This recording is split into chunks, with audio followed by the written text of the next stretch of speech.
to contact Dollar Car Rental Customer Assistance online. Hi everyone, I'm here to assist you today. Without any delay, let's jump right in. First, open Dollar Car Rental's website. After you're in the website, click on Support at the top. After you click on Support at the top, click on Support Center. After you've clicked on Support Center in here, it will lead you to a different page. In the Support Center's page, you will find this kind of screen. Here, scroll down to the bottom and click on Contact Us. After you've clicked on Contact Us, at the bottom, it will lead you to this page. Here, scroll down, you'll find a form.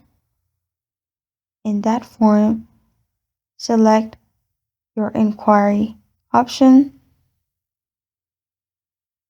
Then choose title, your first name, last name, address, city, zip postal code, country, state, email address, your phone number, work number, Dollar Express ID, confirmation number, rental agreement number, and rental location.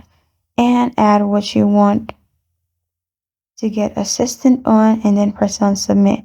They will get back to you and you're good to go. This is how to contact Dollar Car Rental Customer Assistance online. Thank you for joining me today. If this video helps you out, please leave a like and subscribe for more. Got a question or want to suggest a topic? Comment below. Thank you for watching.